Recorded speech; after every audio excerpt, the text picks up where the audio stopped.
It was a collaboration, and we did not talk about anything. The photographer was very excited to work with me and everything. And then suddenly that piece of art, whatever it was, got published in the news, and it was it got very famous. It got very highlighted. And suddenly he got very insecure about the whole thing, that he started off, it belongs to him only. The concept was mine, the whole thing was mine, the idea was mine. I got the model, I did the makeup, I did everything. And then suddenly he started to claim his rights. He's like, if you have to use this, you have to ask my permission.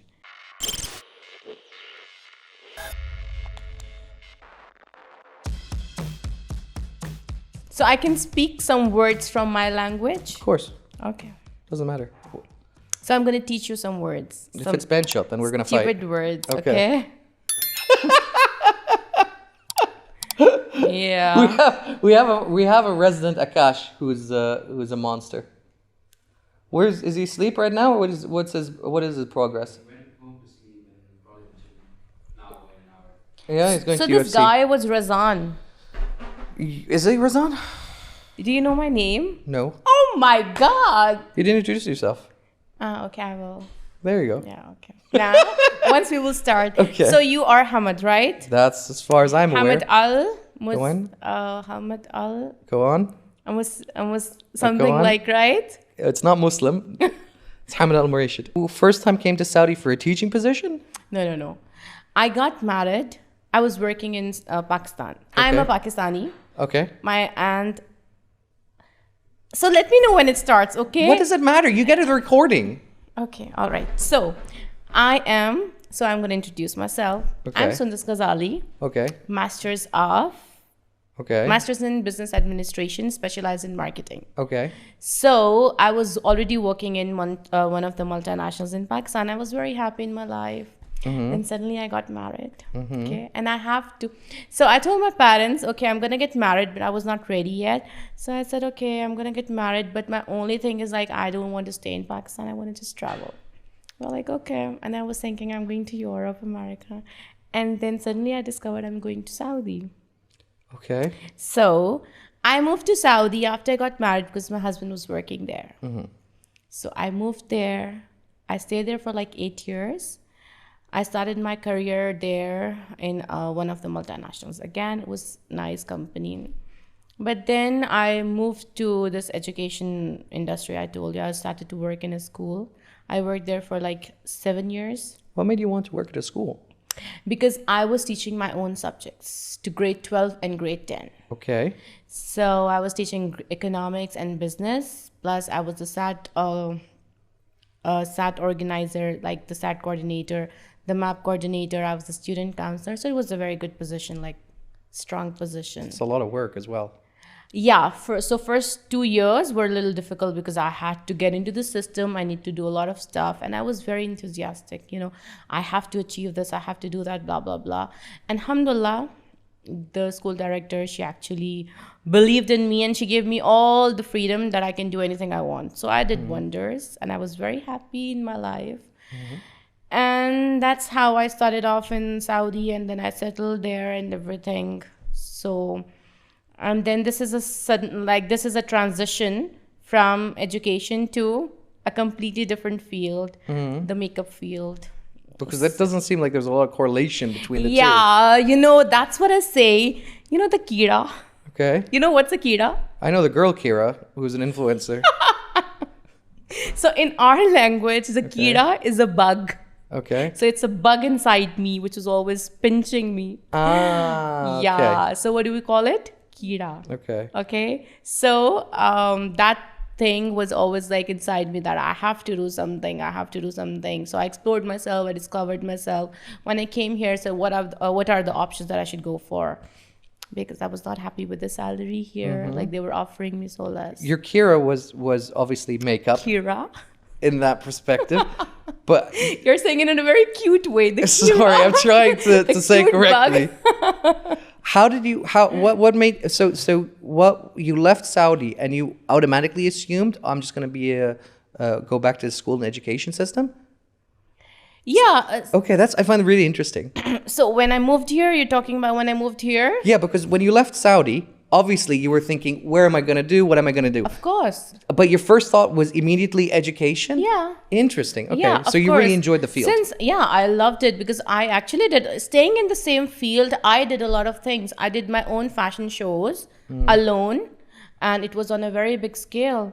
So This was in Saudi or in Saudi, Pakistan? in Saudi. In Saudi. In Saudi, when I was working in Saudi, staying in like education, I did a lot of projects. So I was enjoying that moment that I have a lot of freedom in my workplace where I can do a lot of things.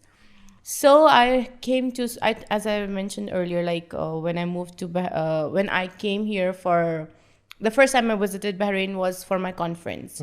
It was an international conference. So all the universities from UK, US, they were visiting, but they cannot go into Saudi. So because Bahrain is like offshore, it's easy, you know, you can have meetings from different All kinds of worlds. Yeah. all exactly.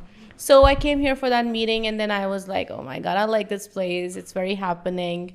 So I thought, like, let's see if we can move here. And then within like 4 or 5 months, we just moved here from Saudi. Okay. from Saudi. And then, of course, I had to go since I've invested so much time and effort in the same field. So I thought, why not to pursue the same education field? But then I started giving interviews, and then I saw the pay scale was not very appealing, and I will not work for that low.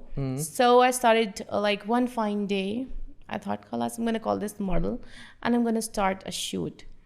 So she was very nice and she was very friendly, and then she came over. We did a very nice shoot, and I got a very good response. So from there, I just kicked in. I started, Khalas, I'm going to do this now. Okay. And how did you find this model? You just went on Instagram and you just typed in model and then... No, I saw, of course, I have to do a little homework before I start something. So I saw, like, where should I actually start? Where should I begin?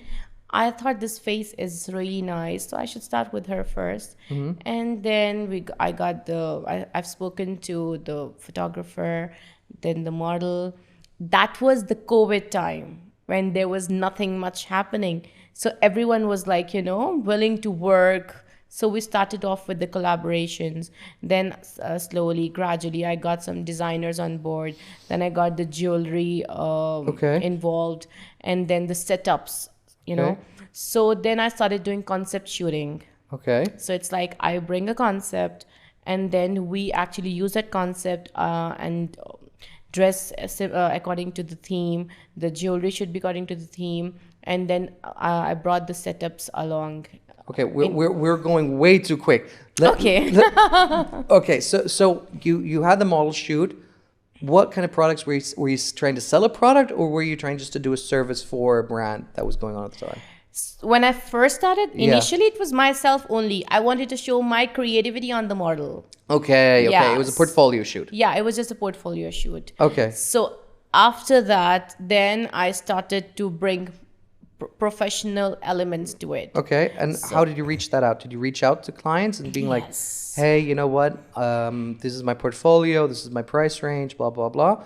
Or no, I started off with getting people on board and start to build my own team. Interesting. Yeah. Okay. Okay. Yeah. So I started to use my marketing skills. Okay. Putting the cart before the horse. Okay. Exactly. So I started to ask them if they're okay with the collaborations, and I think everyone was happy to collaborate with me. I don't know, but it happened.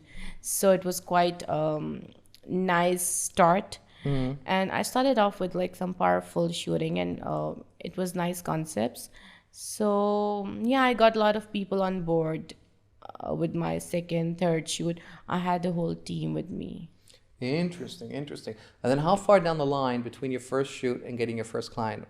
What kind of time frame was this? Just after my second shoot, I started to get my clients. That's a time space of month, 2 months? Yeah, around A 2 week? months. 2 months. 2 months. So within the first month, I started to get a lot of inquiries. Oh, interesting. Yeah, Okay. but then they are a little hesitant. Like, she's new, so they've not seen my work a lot, so they were a little hesitant. But then, of course, slowly, gradually, after my second shoot, And of course, you need to have some communication skills in order to convince the client to actually, trust Invest in you. you, yeah. Yeah. So, alhamdulillah, it happened. So I started to get my bridals, and brands also approached me, but That took time and effort, that took of course. time. Yeah.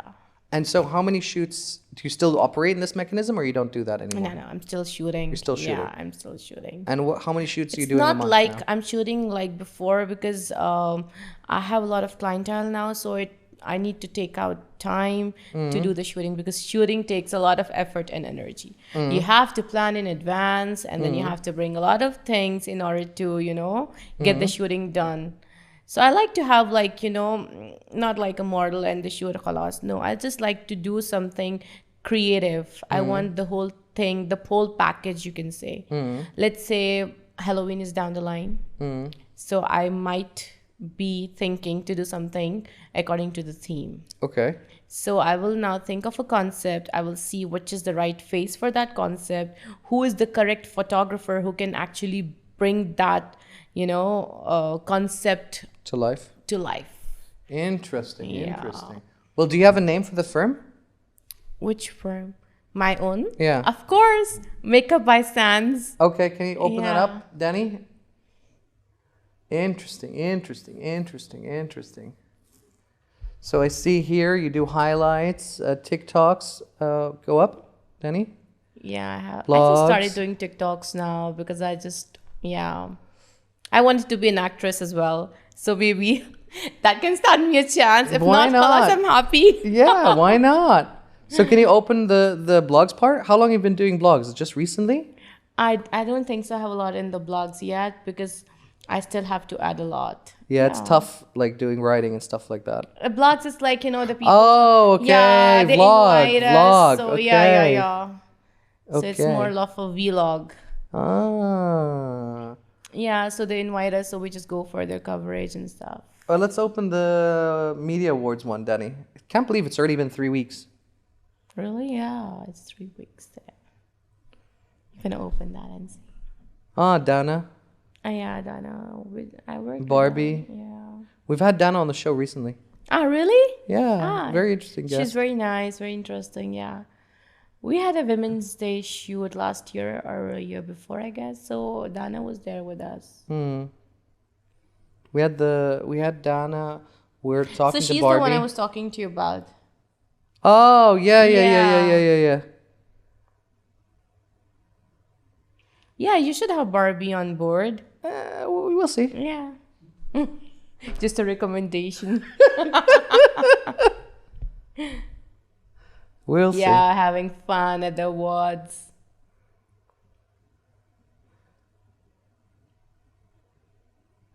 Do we know that girl? Glammed?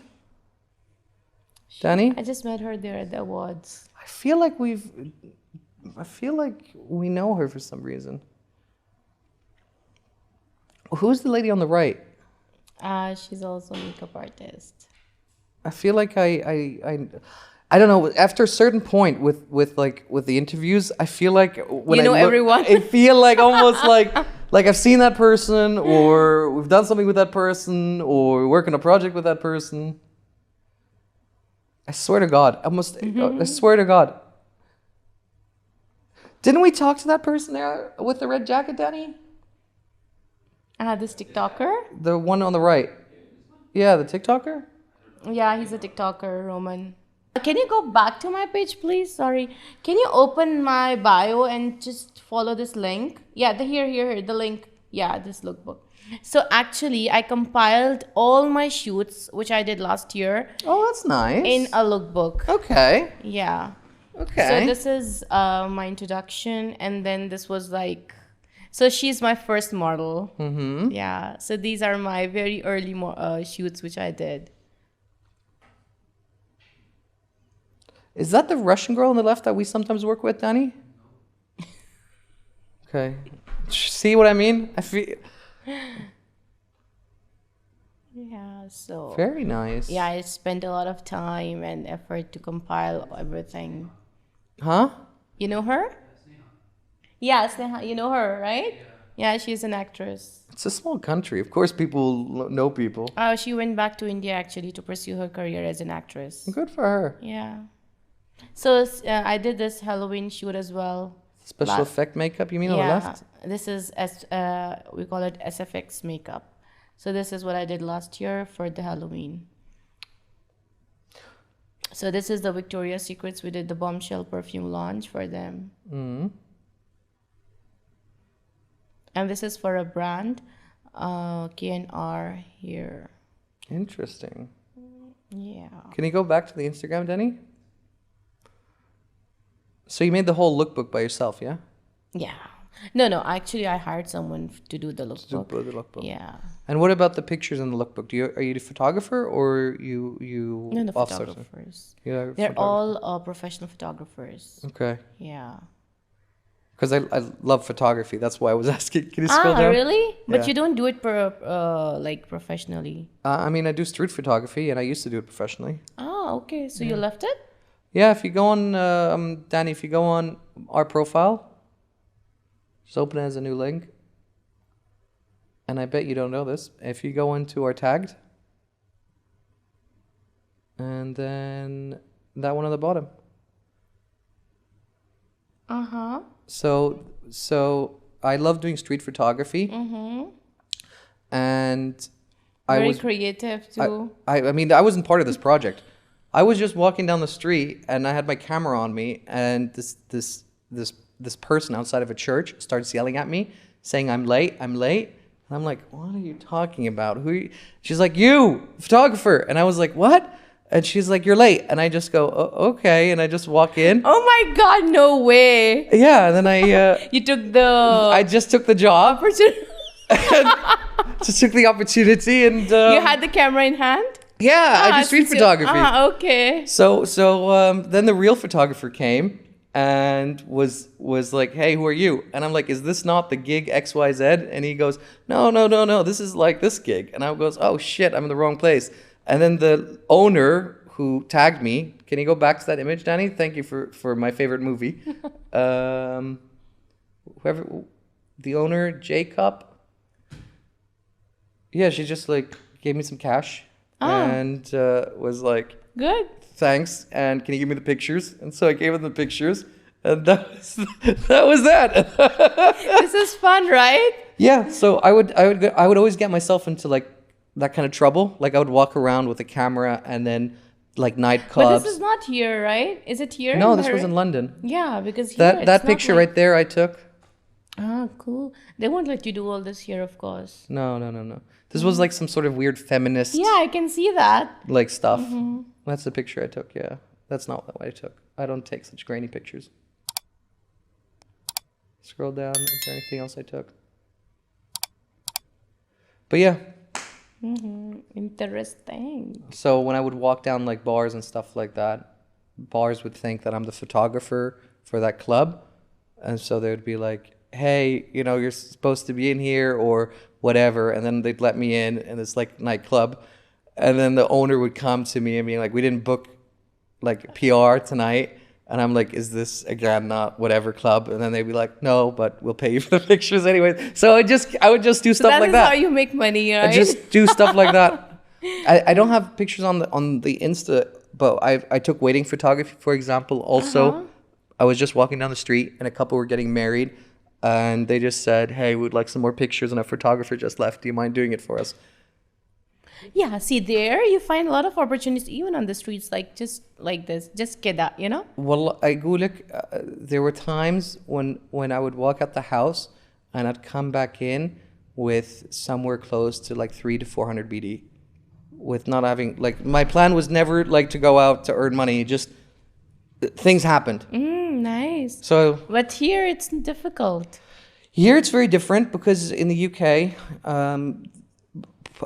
photography counts as a public right in the sense that any picture I take on the streets, regardless of whether you're happy with it or not, that picture belongs to me. So you cannot complain to me unless I'm using it for advertising. Then I have to get your permission. But if I'm using it for an art project or if I'm using it for personal use or whatever, then you'll have no legal claim onto that picture.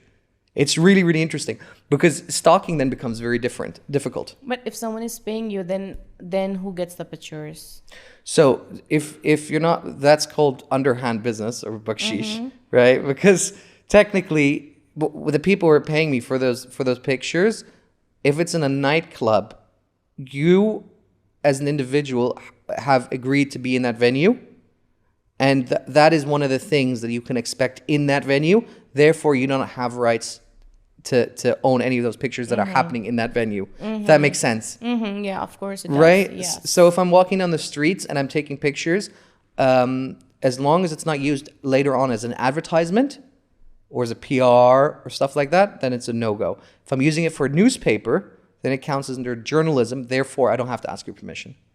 Oh. And in fact, even buildings, if you're shooting for an advertisement, you actually have to ask the owner of the building. It's like it has to be different places and different rules. Yeah, the rules are very simple. If it's used for money, different rules than if it's for free. For free. Oh, If it's for free, even like, for example, this is one of the weird things when it comes to like stalking and stuff like that in the UK, because you can have a stalker then who can just like stand like say 300 meters away from your home and just have a powerful camera and just zoom in, right?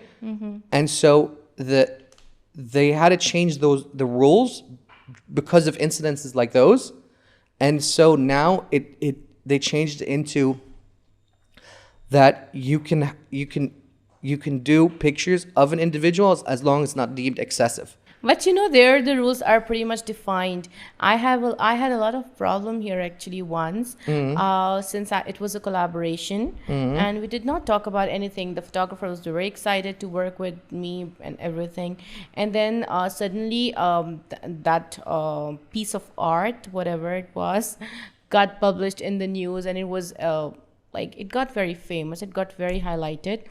And suddenly he got very insecure about the whole thing, that he started off, it belongs to him only.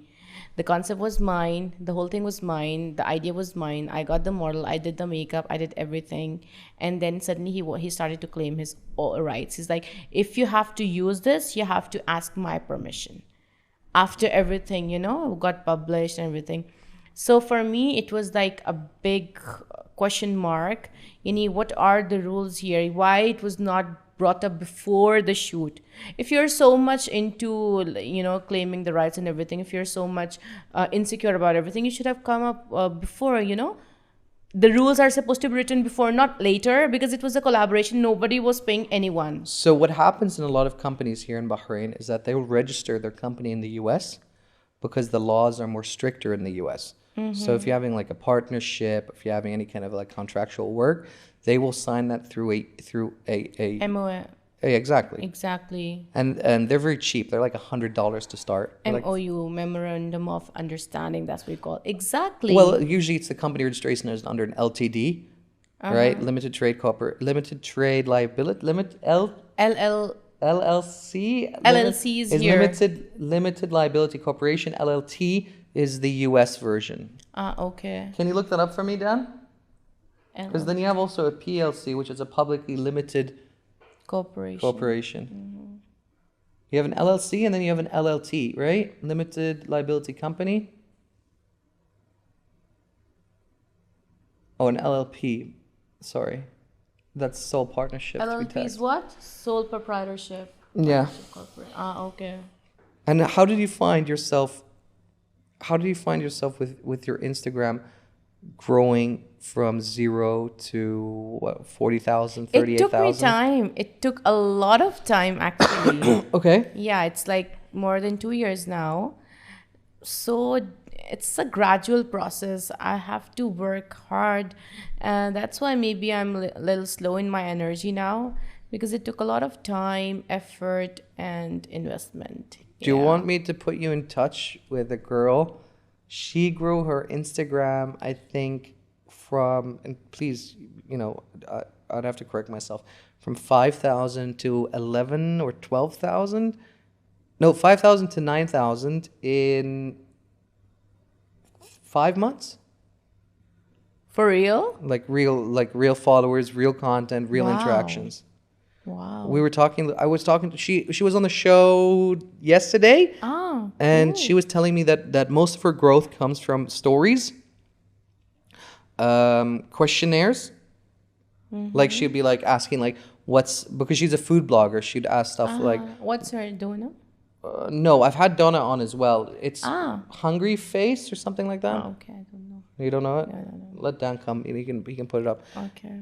Yeah, Donna's has some crazy stories. She talked about how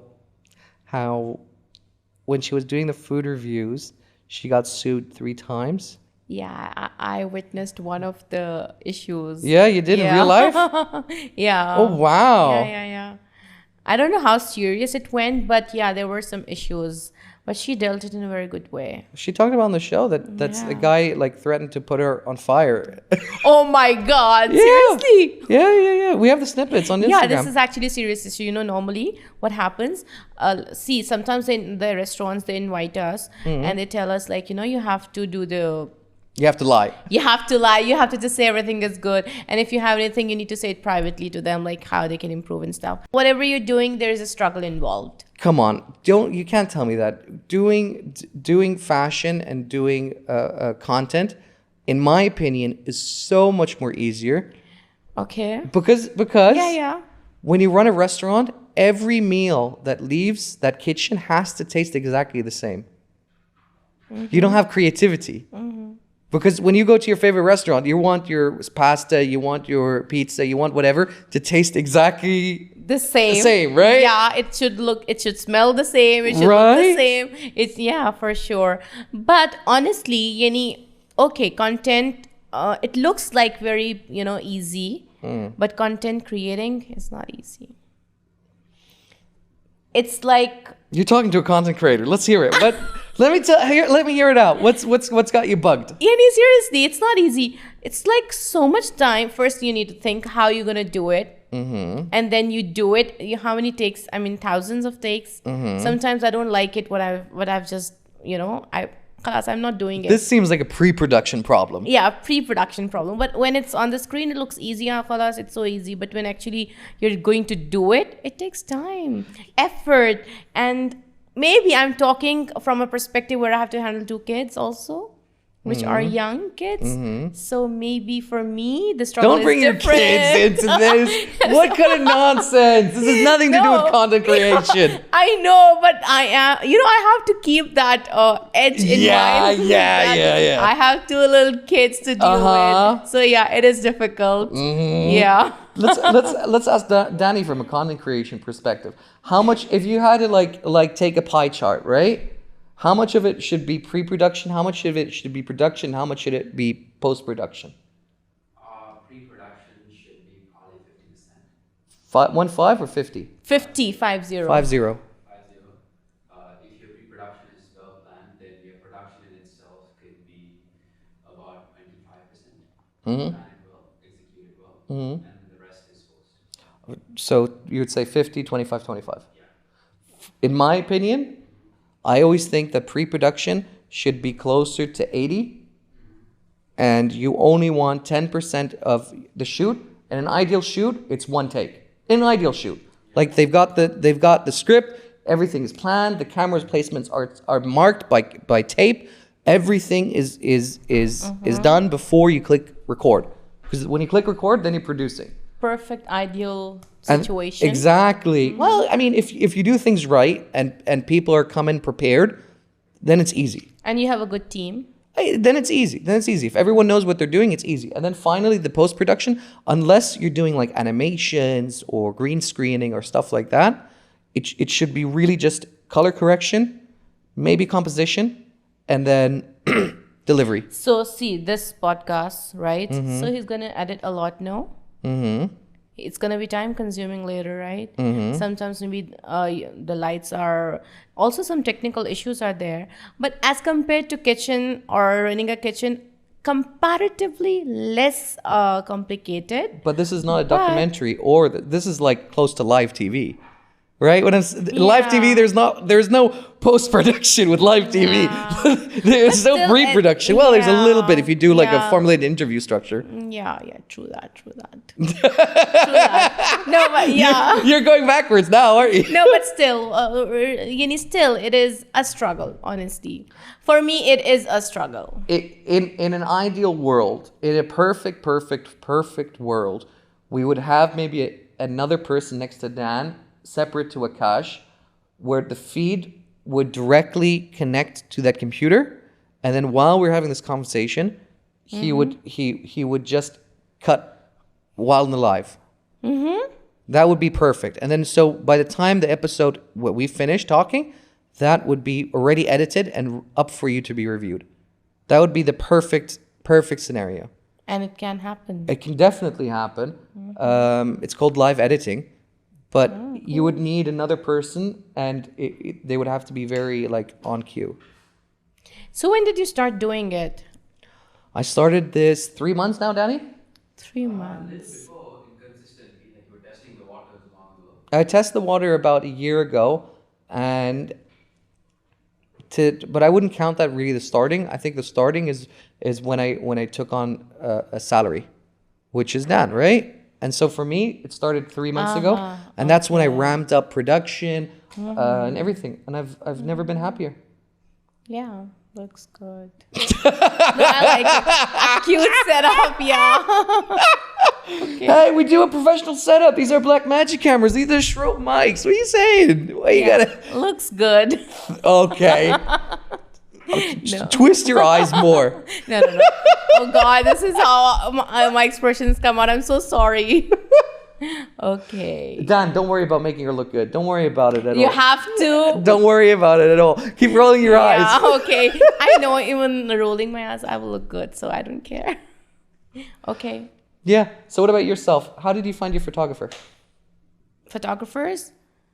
I don't have one photographer. Oh, so you hired them based on the gig. I have a lot of photographers, but yes, I do have good contacts with a few of them. You didn't sign any contracts with them? Like exclusivity deals and stuff like that? No. Maybe a good idea. But it should be done, to be honest, to avoid any hassle, since I've experienced one, which was a nightmare. But definitely the rest of them have been very kind, very generous, and very supportive. You really should. You really, really should. Yeah. It makes a lot of sense, especially if, so you can negotiate a base, even if you're not like paying them a salary, then you can still do a retainer fee. Yeah. Which would be like a month, let's say 50 BD a month or whatever. But whenever you'd call them for a shoot, the priority would be your shoot. Do you get what I'm saying? Yeah. See, now since I'm in the field, I have developed a good relationship with a lot of photographers. So they do have that soft corner for me, and they do consider me, if I have a shoot. So they take out time, and yeah. Would you do a retainer fee, Dan? But this is a good idea, yeah. But like sometimes we pay them per shoot only. Sometimes I'm not shooting. I have clients. So the whole month, if I'm not shooting, so I still have to pay. Yeah, but you're only paying 50 BD. And when you have a shoot, you've locked in a price point, which isn't negotiable. And that you can keep that contract for an entire year. And whether they work that month 60 hours or 1 or 2 hours, that fee is still the same. Because usually as you increase the project, so does the pay scale. Yeah. Right? True. Yeah, that can be one of the options. What are you going to name your firstborn son? Hamid. Thanks, what? I'm concerned. Yeah, so spontaneous. Yeah. Yeah. He had no choice. Yeah. How about Hercules? That would be a dope-ass name. I'm okay. What about Macho Man, Randy Savage? You can call him Randy Savage. I'm okay. That would be a dope name. Can you imagine being like at school? You're gonna give your kids any names? Well, I was thinking, honestly, Randy Savage, now that I thought about it, Damien sounds like a good name. You're not married even, right? Definitely So why don't not. you save those names for yourself? Maybe you'd Yeah, because right? only one person in the world can have the name. It's fine. Maybe you're friends, so maybe you don't want to have the same kids, and then it's gonna be a big problem. What does it matter? Whenever you're gonna say out one's name, both of them are gonna come. I think it would be cool having 2 Damiens. To Damien's, okay. Damien's a demon's name. Demon. No, he's a conqueror, Damien. Bob Marley named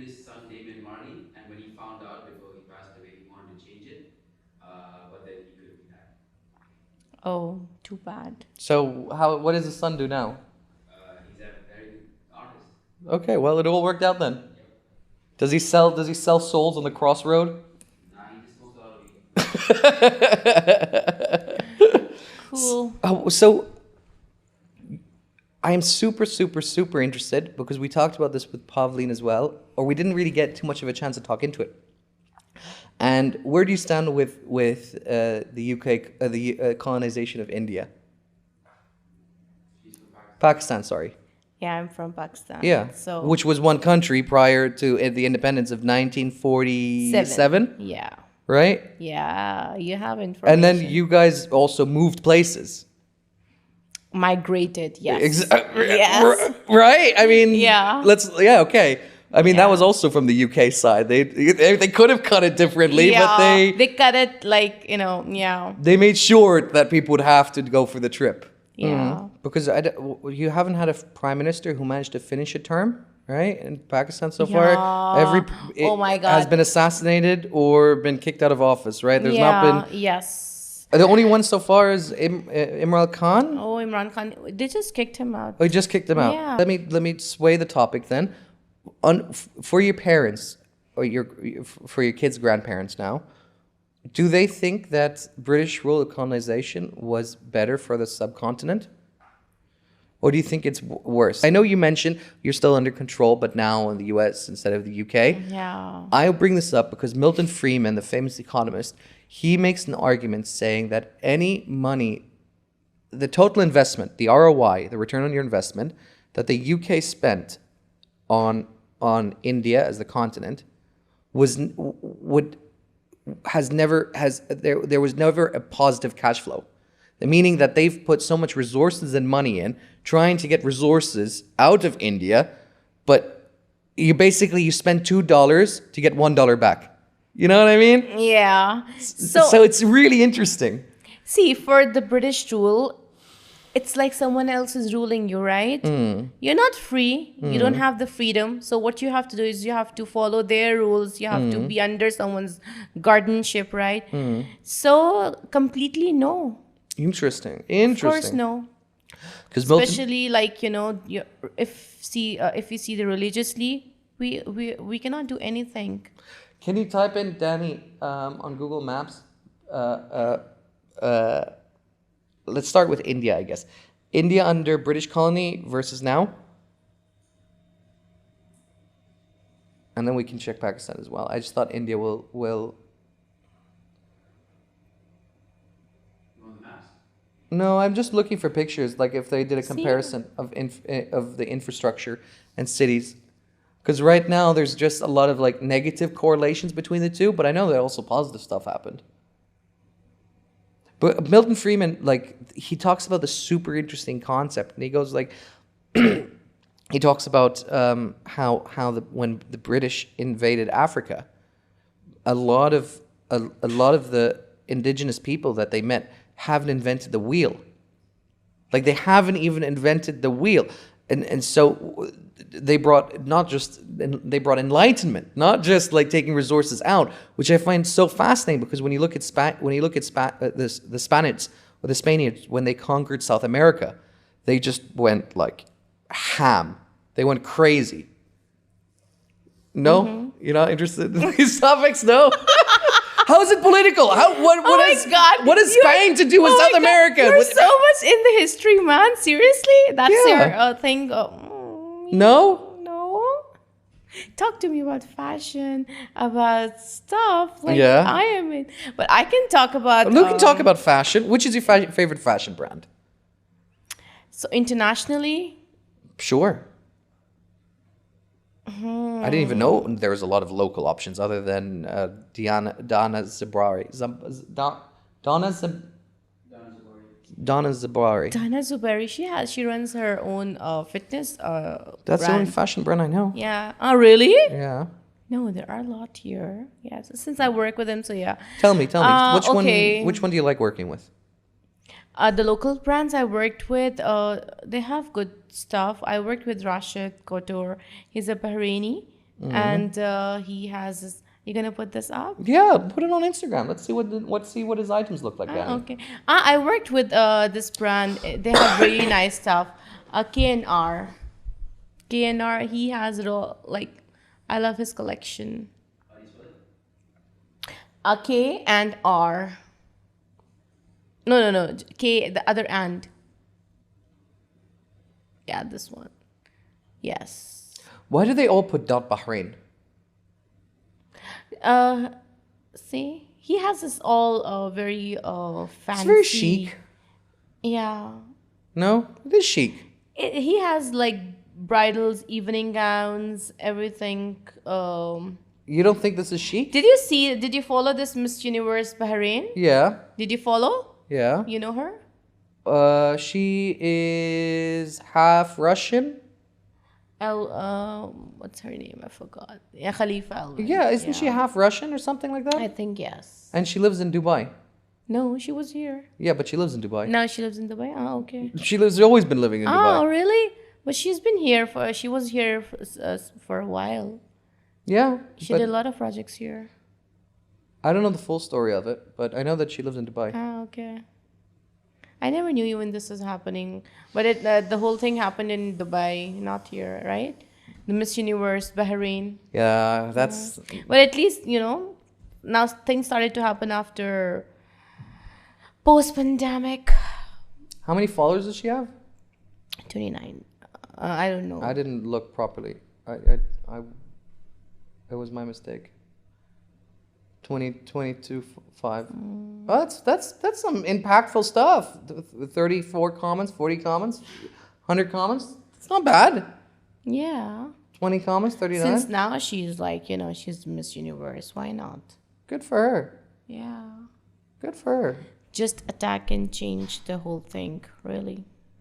Yeah, of course. Not all the comments, it's half she's responding from. Okay, that's still pretty good though. Say what you want. Is she using hashtags? Just choose a random one. I don't know. Nope. Interesting. Can you go one back? As in, go one back the previous image that we had open? As in, like, page back. Who are the rest of these people? Joshua Vegan? Just interested. Publisher. Yeah, we have her. Yeah, we have her coming on our show. Who? Who? This lady? Yeah, Josh. Really? Yeah. She's in Dubai. Yeah. So she's gonna travel? No, we're gonna go to Dubai. You're going to Dubai for your podcast? Yeah, we're gonna take some of our equipment and we're gonna go rent a villa and spend maybe 10 days and just do every day a show. Nice. Looked at any of these? You responded to them. I responded to them. So, of but you never course. looked in the profile and be like, who's that person? I know all of them. So you They are my followers. They actually. you know 39,000 people? I know most of them who will comment. Not random people. They will never comment. Okay. You sure random people No, comment? no. Yeah, the people who like the model or the clothes or whatever. Oh my God! Seriously. See? Maybe you will find. See, most of the comments will be under my picture. Nobody will comment under random pictures. There's people commenting, nice work, celebrity beauty. Celia Beauty. I don't know her. See? But you replied. Yeah, of course I have to be kind enough to reply. Christ almighty. I haven't laughed like this in a while. As she's my friend, I told her about you. She started following you. Oh, that's she wanted sweet. to come to the this one. The event. This one, yeah. She wanted to come to the podcast as well. I thought maybe it will be like, Yeah. Open it up. Why not? We're already stalking people. Might as well go all the way. Positive vibes only. I love that. So I told her about you and she started following you. She was interested to know more about the podcast. Oh. Because she wanted to start her own. Yeah, she should. I always tell people, start a podcast. At least that way you get to meet interesting people, Yeah. such as yourself. And then you can Yeah. have a laugh and you can Yeah. ask them about their business. And stalking together. And stalking together. Yeah. Do you really not like just explore what's going on? No. I don't know why. I open my page. I look at my stuff. I post new stuff. And you reply, don't lie. Of course, that's my page. Okay, but you Yeah. never like, who's this person who replied to me? No. I swear. I don't know why. Even with my TikTok account, I have a TikTok just recently, as I told you. I started you see this one. This went in GDN, right? Yeah. And then see this one was the masterpiece. I love this shoot. It's very pretty. I like the makeup. The flowers, I did all the flowers myself. But I like your makeup, really. I mean, how do you find the inspirations? This was my own creativity, honestly. Most of the work, it's all my own creativity. It's my own.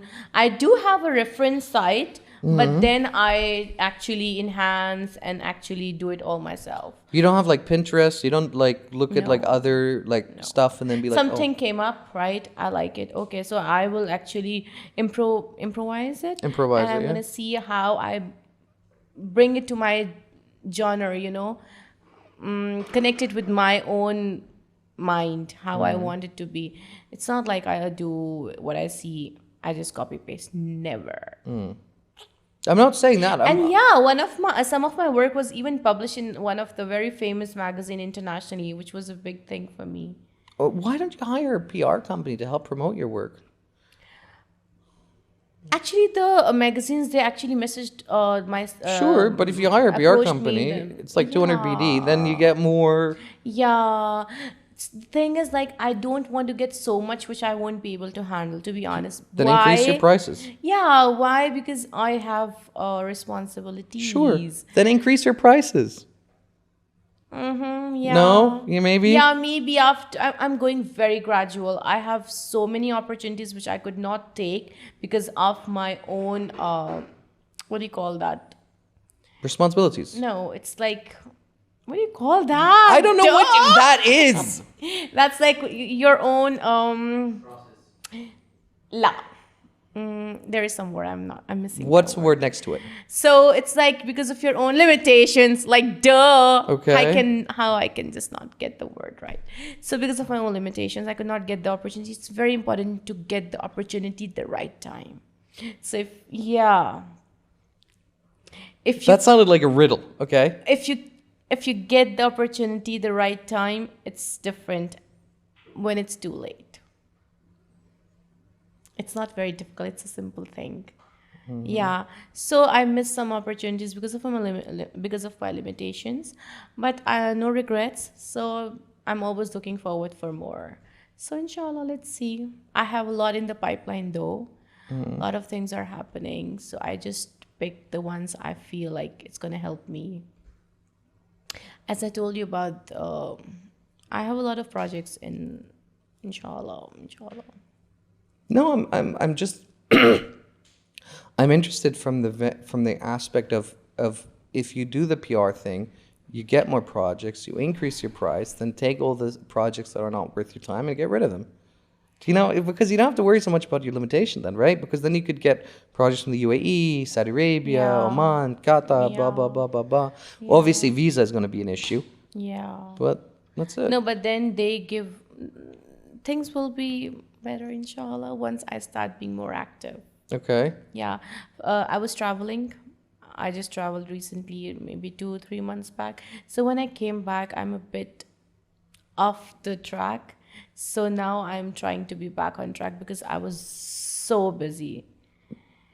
Dan, So busy. how much is our backload? 30 episodes.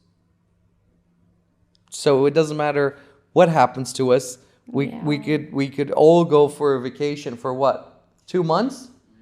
And we'd still have enough episodes. I was exactly like this.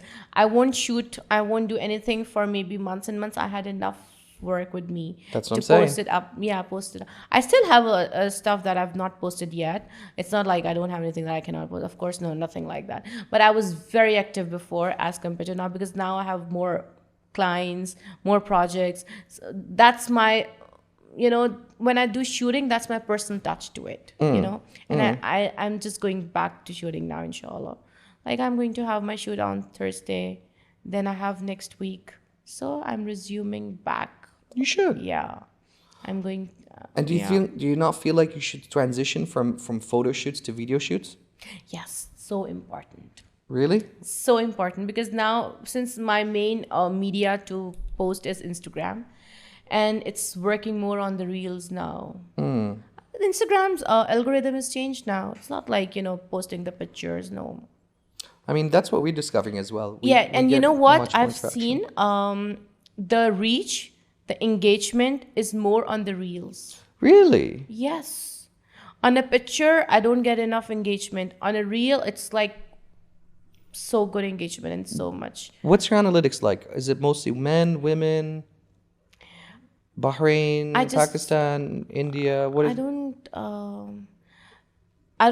You can find the insights analytics? like that. Yeah. I'll show you. Do you have your phone? You I just click don't on it. see that. But when I boost a post, then I can see all these details. Well, what do you have your account set at? Business. So you should be able to see your analytics. Okay, I will.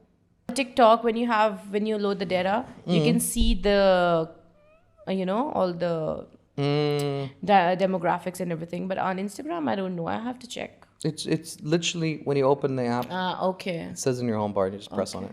I think for me, is it a business account or a creator account? There's a difference. Yeah, I think I have a creator account.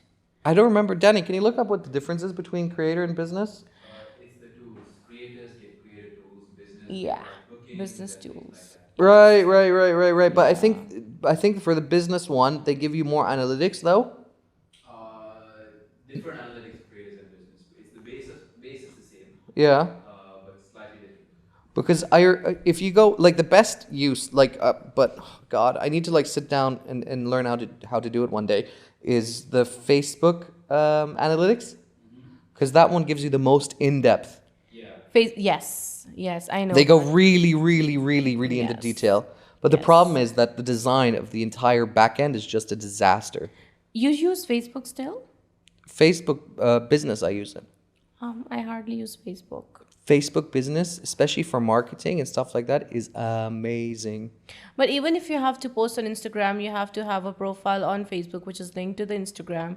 And then if you boost your post from for Instagram through Facebook, you will have a different demographic. That's what I'm saying. You can Yes. control who sees your posts way better on Facebook. Yes. And more importantly, you can retarget. Uh-huh. So on Instagram, for example, when you try to boost a post, it'll just allow you to boost it. But on the Facebook side of things, it will let you boost on people who have already seen it. So you can hit them again 3 days, 4 days, a week later. So you're like, oh, I think I saw this. Yeah, I like this. And then they're more likely to click and engage. Why I know all this? Because my husband, he's a senior analyst. For tech, finance, business, Tech. what? Tech. He enjoys it or not so much? Oh, of course, this is his thing. Yeah? First wife, yeah. Why not? Of Go course, wild. the first love, yeah, whatever you call it, yeah. Yeah? And then- Yeah, for sure. What? How does that saying go? Hell has no fury like a woman scorns. Seriously, that's true. A bitter reality, yeah. Oh my god, even if I'm not there, who cares? Yeah. He has his laptop. Aren't you happy though? Yeah, very happy. Yeah. I don't want that on. attention. I'm happy, yeah. I think so. I think. Yeah. I think like, especially if you get to spend the best parts with him, that's the best. Yeah. Because I know a couple where the husband is maybe traveling, let's say, 6 days a week, 10 days Good. 10 days for 2 weeks, Yeah. and they also sleep in separate beds because she likes sleeping with the dog, and Okay. he snores and she can't handle it. Uh-huh. But for the 4 days that they spend together, they're super happy. Less is quality. Right? Yeah, It's- I totally agree. Sometimes I'm like, when are you going for a vacation? You should definitely go. Now we're planning, like, I'm saying him, you should take a vacation. You travel alone, come back, then I will travel alone, because we both need a break. That's it for them. It's working perfectly. They've been married Actually, 30 it years, works well. Yeah. and they're super happy. And it's like I don't know what else to tell you. I mean, they're beyond happy. And yeah, I would talk to her about it, and she's like, when he's here for a longer time, of course I love it, but after the 6th or 7th day, it's time for him to go back to work. That is so true. Yeah, it works wonders. Wallah. Yeah. Yeah. And I think they're close to their 30th anniversary or 35. Oh. Yeah, they're very, very happy. He raised a Bengal tiger, I think, as well. Can you type in Bengal tiger? Tiger? Yeah. He rescued a tiger. He lives in India. Really? Ah, in India. So you know a lot of Indian and Pakistanis, I guess. Oh, yeah, of I course. think you have some special love for India. I know. Or maybe some Indian girls. I don't know. I used to live in the UK. Maybe I'm assuming that. I lived in the UK. Ah, so Of you course. escaped Saudi. Yeah. And you went to UK. Because most of my students as well. He had like a cat like that in his home. He rescued it as And a pup. still she's sleeping with a little dog. He had. I think the cat started getting more and more aggressive. Not with him, but like with people around him.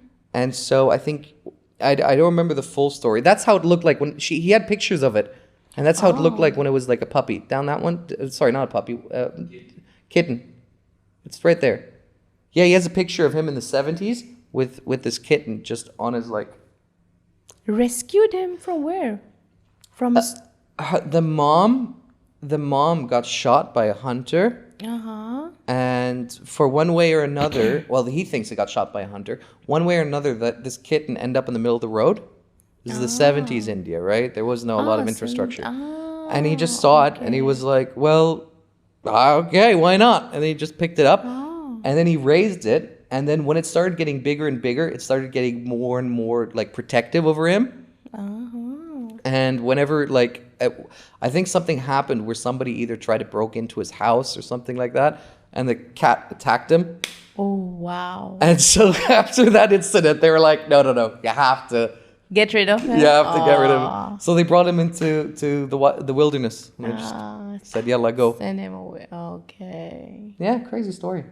Because mostly Saudis, because I had all my Saudi students and they were either going to UK or Dubai. These were the two places where they go for Exactly. Vacation or work or school. Vacation, the universities. Because I was the one, as a student counselor, I was the one sending them to different universities. I used to enroll them to different universities in the UK or in... What was the best Dubai. university that they got into? most of the mostly they used to go to the Leeds. Leeds, really? Yeah. Isn't that the capital of like gays? Yeah, you know why? Because they used to welcome the students like from Saudi mostly. Need money, so yeah. Not a lot who went to Oxford and Cambridge? No. No. One of the students, she went to Harvard, but mostly UK, Leeds, and which other universities were there? I used to fill the forms with so many universities. Because it's easier to get into Harvard and not Harvard, sorry. It's easier to get into Oxford and Cambridge for an expat. Yeah, but then there was a thing like they have to go through a foundation year. Exactly. Yeah, so... But at least you go to Oxford then, right? Yeah. But it's also more money, so it's... But they used to have the scholarship from Saudi. So, yeah. Yeah, so... But some of the universities, they were not listed. So you have to go only to those universities which were listed with the, with the scholarship programs. Programs, So, of course. Yeah. And the courses, I imagine, as well. Yeah, the courses, they cannot get into all the courses for the scholarship. What were some of the most... What were the kind of courses that they wanted to push the most? Medicine and Medicines and engineering? Yes, engineering, yes. Why? Yeah. We have enough doctors. We have enough engineers. There's too much engineers. Not back then. It's like I'm talking about 7-8 years ago. It was not like this before. Most engineers that I know from who are here are struggling to find a job as an engineer. Really? See, when I was there, there were not many students going for these degrees. But now, even local universities, they've started very good programs. Even their King Saud University, I guess now, King Abdulaziz, they have now their own programs of sciences, medicine, engineering. So now they prefer to stay back home for these courses. And now they travel only for those courses which are not being offered locally. I find it super, super interesting because when I was going through the education system, the most hottest thing at the time was programming. Programming. Everyone wanted To be a programmer. do something with But we programming. don't have Saudi programmers still. Why? But there's no incentive, I guess. No incentive? Because that's the program which is not yet Saudized. Interesting, no? Yeah. Especially they make a lot of money. Money, yeah. You can finish your degree in with an undergrad in programming, and you can your first salary will be 50,000 BD. No. As My in your husband is yearly a- salary. My husband is a Your yearly salary. okay. Yeah. But not like a monthly salary. No. Your yearly salary for a person who just left university, The fresh graduate.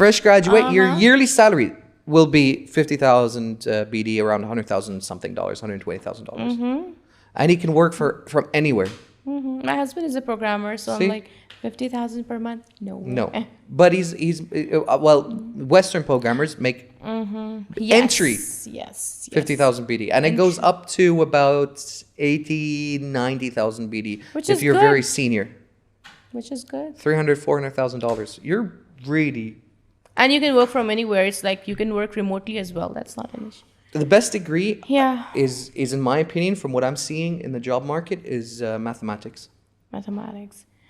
Even like, now my husband is like working for an American company. So he's working in an offshore office. His boss and everyone is there. So he's reporting to them. He's working from here. Why? Easy. Because it's easy to have an office in Bahrain. So And it's also cheaper labor as well than yeah, what you get in the yeah. US. No, it makes all sense. Yeah, and there are a lot of opportunities for the programmers in the Canada and the US. Well, the same is true for video editing and for rendering and color corrections and stuff like that. I mean, when you start going like slowly towards the peak end of that skill set, especially from color correction or editing, what would you say, Danny, on Upwork? Let's type in Upwork and let's see how much an editor generally gets. But this editing and videography, this is getting very popular now. How much is their salary? Anywhere from $5 for video editor with envelope element subscription. But I think in this field, you need to have very good PR. $1 an hour, and only 89% success on the job. That's not good. That's not good at all. $75 an hour for what? I'm a top-rated 100%. specialist in video production. Fuck you, dude. $75 an hour? Yeah, he has 100% job success rate. Yeah, from one job. That's what. I mean, what are you talking about? I'm gonna have a cigarette. That's fucking bullshit. $75 in Dubai, but here in Bahrain, if I try to buy Nike sneakers, It's different. The quality is shit. Yeah. it's so shit. It's so shit. Yes. Do you find that with other stuff as well, or just with main brand? Of course, yes. So you wouldn't buy an iPhone here in Bahrain, or would you buy an iPhone in Bahrain? And you know what? iPhone is different here and in America. Yes, I agree with you. Yeah. No, actually, it's a fact. Yeah. The Chinese one from the iPhone is even more different. You can put in 2 SIM cards in the Chinese one, where here in Bahrain in the US, you can only put 1 SIM card. Yeah. Danny, can you look that up with the Chinese Yes. iPhone, 2 SIM cards? Yes. No, but that's the Chinese version, no? Is it even real? It's a real Apple, yeah. They only offer it for the Chinese model. I don't know. My husband was sharing something about iPhone just recently, and I was like, what the hell? You have to put in 2 SIM cards, I believe. But this phone industry and now the gaming industry, it's all There you go.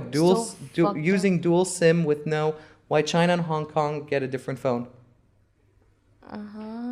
Yeah. Even the gaming industry now, it's not like when we used to be kids and we used to play the games, free games. What the hell? Now I have my son, so How old are they, if you don't mind me asking? one is 2.5 and one is 6.5. Okay, so still young. Okay. Still young, but of course, now the kids are not like us, they are very demanding. So we got them like the gaming, of course, everything. So he has this Nintendo Switch. When we were young, we used to play free games, right? Now we have to spend like hell lot of money on one game. One game is for $60. 35, 40 BD, yeah. I was like, what? So every month we are getting him 2 games. Let me tell you this. I can give you two fantastic parent advices, although I don't have a child. This is just parents telling me. They said, number one, the best thing they ever invested in was like a power socket that is with a timer. And they put it in with their Wi-Fi. So at 9 o'clock, the Wi-Fi turns off in the house, and then khalas. He says there's no fighting with the kids about more internet time or this or video not finished, because the Wi-Fi just turns off. I don't touch it. It just happens at 9. Yeah, and perfect. He says it's amazing. He really says perfect. No more fighting. He said that really changed his life with his kids. And another advice I got was, this wasn't for a kid. This was just for a random teenager. Danny, can you look up buy CD keys online? No, that's really nice, because now Wi-Fi, the gadgets, it's making everyone so disconnected. Even honestly, like we all are addicted to the mobiles all the time. I think it's that's the one, cdkeys.com. There's also a different company as well. So you can buy games from the CD key, which is like a QR number that you type into the console. And it's very cheap. Can you look at some of the prices? So like new games. CD keys, I'm sure my husband knows this, but Look at Nintendo, for example, because that. So 20 BD instead of 40 BD. no, it is 20 BD, Aslan. Oh, wallah. Yeah. Okay. It is 20 BD, 25 BD, depending on like, It says 27% off. But let's try maybe a different website. Let's see if we can find cheaper Denny. Oh, my husband knows that. Oh, he's So he's an encyclopedia, actually. So Yeah. he is an encyclopedia. Oh my God. You tell him something and he'll tell you a lot. Like About it? About it. Oh my God. As if like, he's the one who wrote all those articles. No, these are original CD He's such a keys. nerd. We need to find. Okay, I'll find it later for you. So what happens is that on the dark web. So how do I explain this correctly? So when hackers hack, like let's say a big shopping website, like let's say Amazon or Zara or whatever, they steal customers' credit card information. Yeah. Then they use that credit card information, and then they do two things. They sell it on the dark web, where you can buy for like about $1,000, about 5,000 or to 10,000 credit cards numbers, and then you use it to go and buy like stuff, which is fraud. It's theft, right? But what these companies do, they go on the dark web, they buy these credit card credit card numbers. They then use it to buy CD keys from the official like companies, like the CD CD card number. Yeah. And then they take it and put it on a website to resell at a massive discount. Isn't that genius? Because Yeah. you're turning black money into Yeah. clean money. And nobody's the wiser for it, right? Because the person who gets screwed in all of this is the game company. Because the user, like if your Yeah. credit card gets stolen, you call the bank, you say, hey, my credit card got stolen. I didn't buy this game, this. And they say, okay, khalas. They take it off, especially if it's a credit card. And it has to be within a certain amount. If you're fucked and it's more than 15,000 BD, then the bank isn't going to help you. But if it's Really? below 15, yeah, you have to go to court and it's a whole thing. Yeah. 15,000. It's about, can you look it up, Danny? Oh my God. Yeah, because I know to a certain level, your money's insured. Exactly. After that, you are not supposed to like. Yeah. And even like you get that money until when like up to some level, like which is insured. Can you The look- rest goes, oh, bye bye. Can you type in how much does the bank insure your money? I know about US. I think it's 100,000. I don't think it's that high. No, it's 100,000. Is it 100,000? I think so. In the US, I don't know about Bahrain. 250,000 is standard insurance number for deposit insert. What about credit card insurance? So it's 250,000. Or maybe type in credit card theft. So this They were is, reconciled for sure, Yoni. he was saying that this was the story. He says that his son was using that credit card to buy FIFA points. He told me though that his son did not buy 10,000 BD worth of it. He thinks that somebody stole the card and then used it to buy the FIFA one, but the bank is not justifying it, saying, "Hey, your son already used it to buy FIFA points in the FIFA past." points. Yeah, Oh God, that's a sad story. Yeah. sucks. Yeah, for sure. Sucks. How much money was yours stolen from your account? Yeah. No, it was very less. So it's like it was just a Netflix payment in Ireland. Yeah, and you were like, "What am I I'm doing?" like, with oh my Netflix?" God, Ireland, Netflix, and you never know that. I just instantly called the bank to Close it. block my account. Sucks. Thank God. But nowadays, this is very much cybercrime is also very active. Lots of accounts are being hacked. Lots of accounts. I don't know what happened. Same with Instagram, by the way. Yes, that's what I'm saying. Instagram, lots of accounts are being hacked every day. My friends' accounts actually. You can like I remember talking to some guy about it. He mentioned that that it's about 5,000 BD, 10,000 something dollars to get someone's Instagram account banned if it's below 1 million followers. Really? Yeah, and so he was saying to me that like a lot of like small companies will pay that 5,000 BD to hit their competitors. Oh. How interesting is that, right? This is very bad. How actually. interesting is that? This is interesting, but is it true? That I mean, he's very close to the source. That is so bad.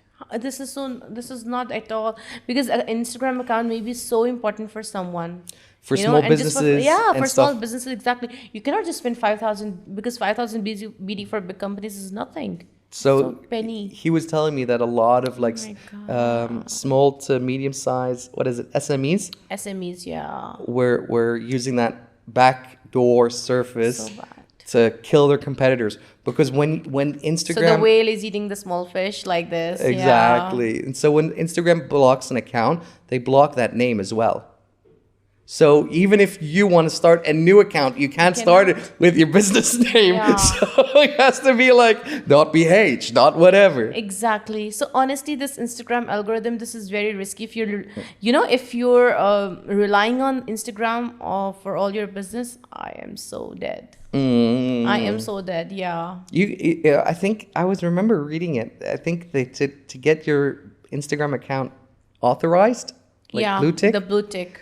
they think they wanted $2,000. No, it's Yeah. no money. You need to have like publications. No. To Really? do it the back way.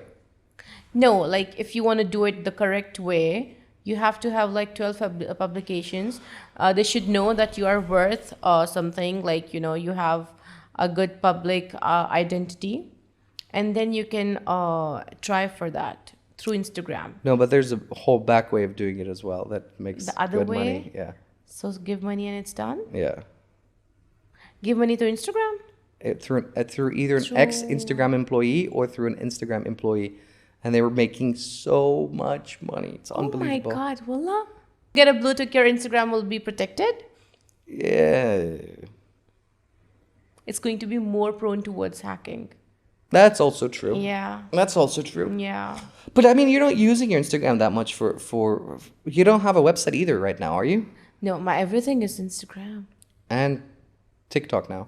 TikTok, I just thought TikTok is personal. It's not my very professional professionally, everything is on Instagram. If you're looking for someone to do videos for your next project, Danny here can definitely be a help for you. Really, Danny, you're gonna do that for me? I'm gonna try. I'm gonna make a. I received this PR from a company. Until now, I did not Say do yes or no? anything. No, I had received it already, but I did not do. They need me. They want me to do a mini tutorial. Danny, I'm here. what's your line? If you don't pay, you don't stay. There you go. Oh! Good. I like that attitude. Okay. All right, after the show, the two of you can discuss. Yeah. Sure. No. Yeah. And what they just want what, like a tutorial? Yeah, they want me to use the products and show. Most of the brands that sent me PR, they just want the pictures and a shout out on the story. But this one, they want me to have a mini tutorial, post my pictures with their products and stuff. So I don't want to just do it myself. I want to have like a professional touch to it. There you go. He's the right word to count for. Yeah. And he's even learning how to use DaVinci Resolve, like a high-end level editing, aren't you, Danny? Oh, cool. Okay, then don't. You're also from the media, right? Yeah. So you finished your A levels in media and Sure. then you went to the porn. Sure. So But you you're not took going to be able to afford me.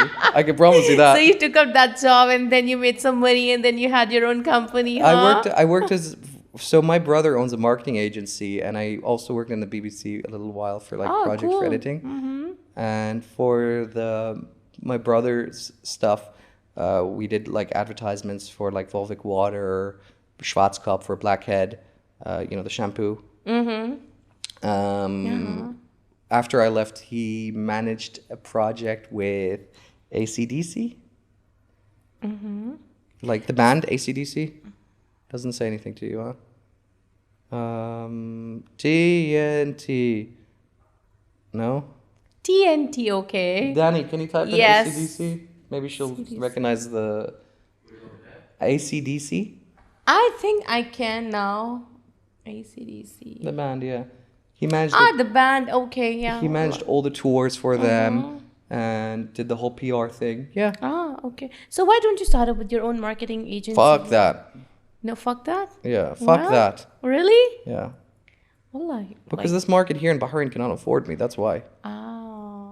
In the UK, for like that absolute vodka, we got a bid for 2,500 BD for 10 seconds. And they wanted 30 seconds. nothing like this here. That's what I'm saying. Like I told you, like when I was working in the US, my contract per month was $16,000 So why would you come to Bahrain? because I did it for my mom. Otherwise, I wouldn't do it. So your family's here. Yeah. Oh. And that's when I was like in my late middle 20s. So I'd get a hell of a lot more money now if I would be there. Sure, yes. So, But honestly, if I'll be more active, I can earn a lot. If I'll take it as a full-time job, not my passion or therapy. but do you want to take it as your full-time job? Not now. So when the kids are older? When the other one will be going to school then. See, I have good now. I just got an inquiry for a destination wedding. They want like 4 days, full day, from morning till evening, and it's like a big party. And how much what do you normally charge? Do you charge by day for these events? Yeah, they will charge like 400, 500 per day. Okay. So for 4 days, and then in the evening, if you go additional, it will be per hour. So that's at 4 days. That's what, 1,600? Yeah, so it's good, no?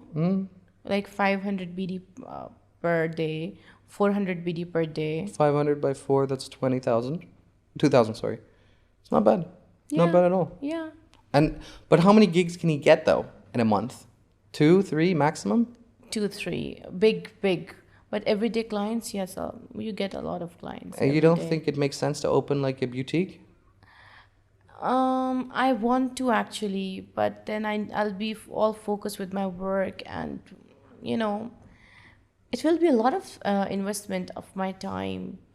If And I then put my you- family, I don't want to neglect my family. If I put you in touch with an existing boutique, Yes. would you be interested in working some sort of deal with them? Sure, why not? You don't want to like own a boutique though. You don't want to like full-time run That one. is what I want to do, but not here in Bahrain, because here the market is small, the investment is more, there is no return much. The ROI is not that much. Yeah, I feel like it would be very See, difficult. honestly, if I go back home and I open my salon or studio, In Pakistan? oh my God, yes. You know how much a bride pays there? It's like 1 lakh rupees, which is how No, much? not 1 lakh. Are you kidding me? 1 lakh? My sister paid 70,000 for 1 day. 1 lakh. And Not for the makeup, you mean for the whole thing. for the makeup. 1 lakh? Oh my God. I think 100,000 rupees? Yes. Are you serious? That's like what? $6,000? Yes. That's what I'm. And they are doing maybe 15 to 20 brides every day. Like, seriously. My sister, she's maybe four years back, she spent 70,000 on Okay, there is that 100,000 or 10,000? Count the zeros. 100,000. Okay, so it's 161 BD a day. Fine, that I can understand. Yeah. Okay, can you type in Indian rupees? I just want to see what the comparison is. The market there is crazy. You know, the blogging, everything, the content of the Pakistani bloggers, you should see. It's hell creative. Can you go on max? Time-wise? Max? Yeah, max. As in, right now it says 1 month, 1 year, 5 years, max. I want to see. Oh, wow. Wait, is it saying that the rupees are going down or the US dollar is going down? Of course, the rupee is going down. Why? What's happening in India? It's 15. Even in Pakistan. But what's happening in Because India? the economy is not stable.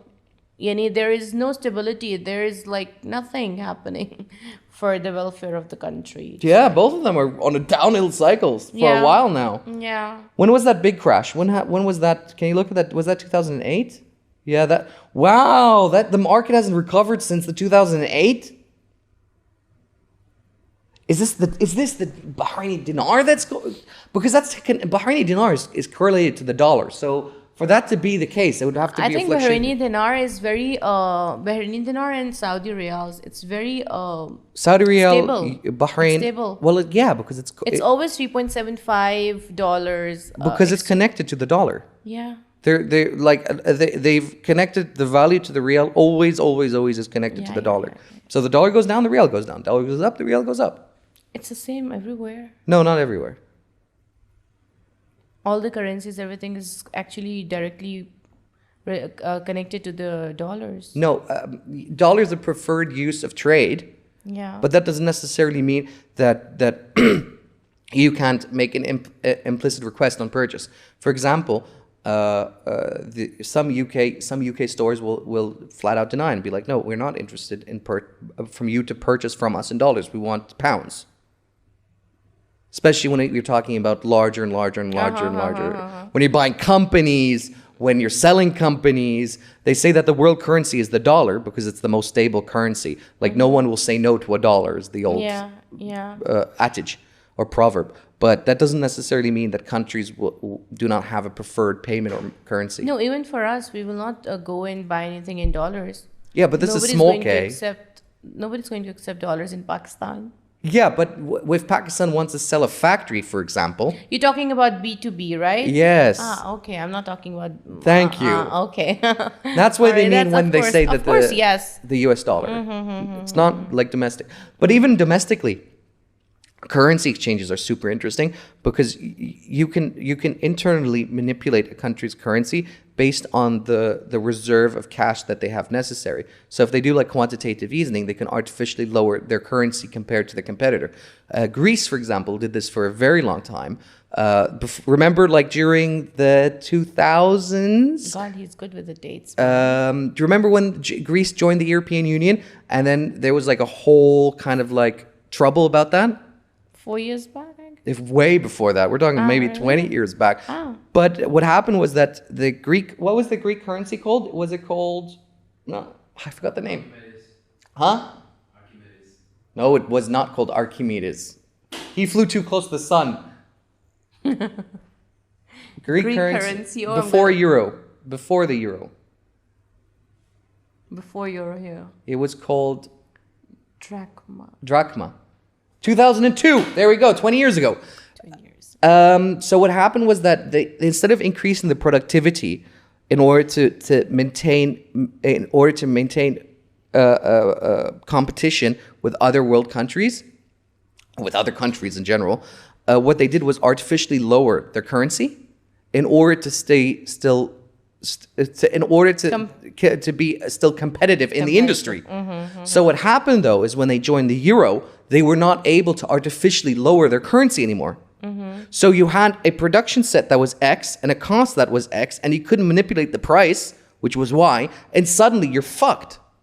And so that's what happened with inflation. So if inflation is part of the issues, but what happened is that you have a currency that is heavily reliant on export, in thinking that they're a competitive industry, but in reality they're not competitive. Prices are there, your prices are here. So you're in a shitty situation. Definitely, yeah. So that if you remember the finance minister, for example, who almost became prime minister, he got kicked out, and they were whole measures of austerity measures.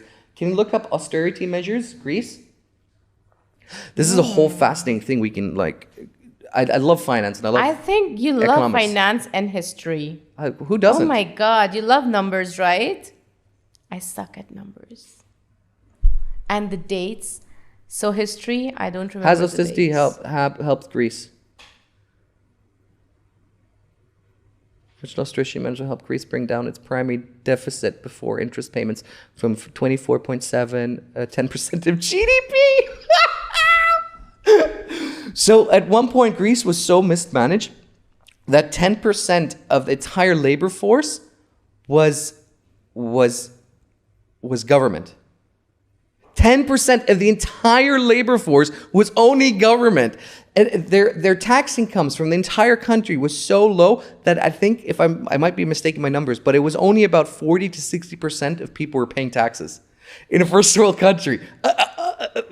Unbelievable. This is very common here. For Pakistan, India, whatever. Yeah, I mean, you've got for fucking the third world countries, yeah. You've got black money that are being printed. Yeah, yes. I mean, you've got a whole other economic issues. Yeah.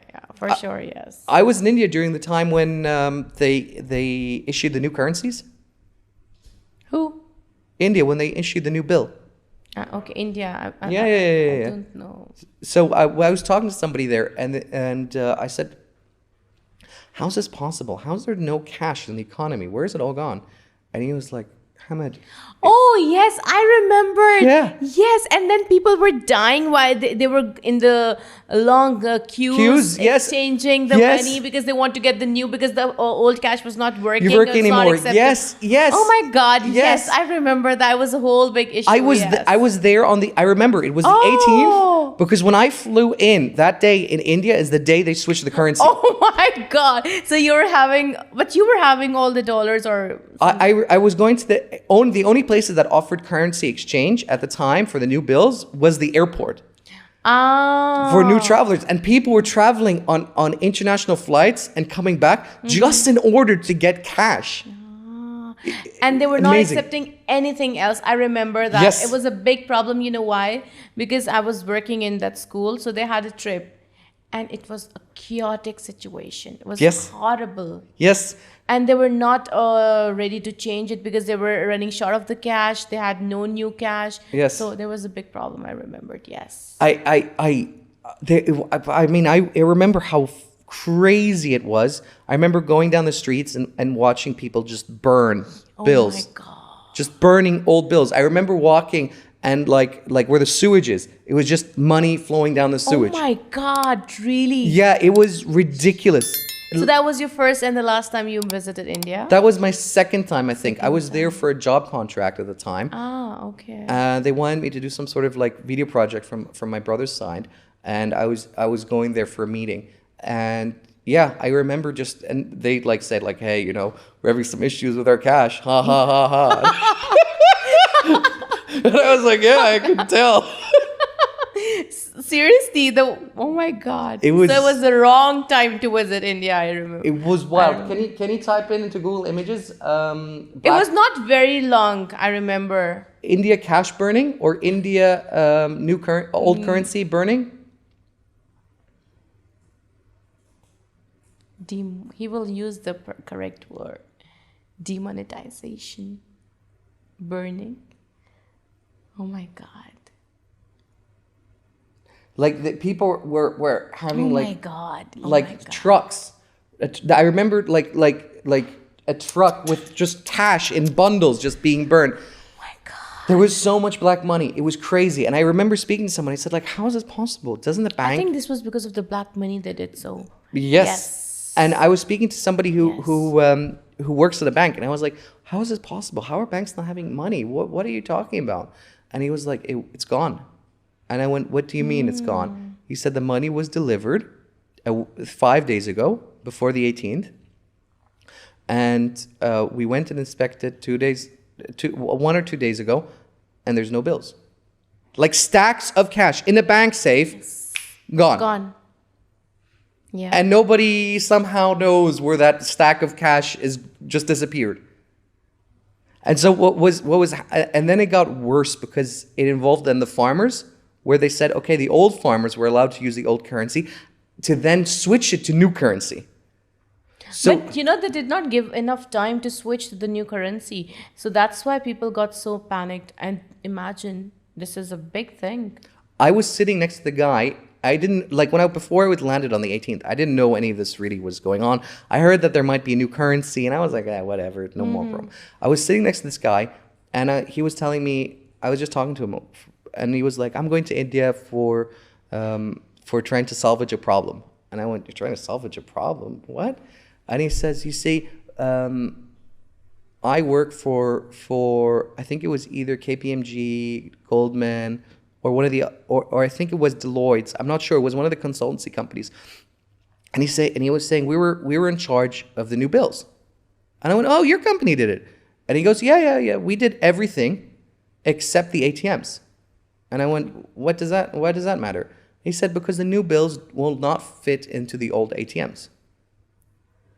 And I was like, okay, I mean, how much of a problem is that? Thinking like people just use cards or whatever. I was like, whatever. Little did I know.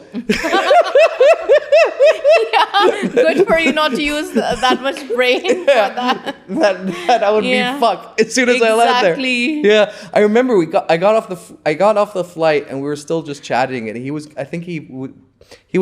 a white guy. He was an Indian girlfriend, and we're getting off the plane, and he looked at me and he said, "Good luck."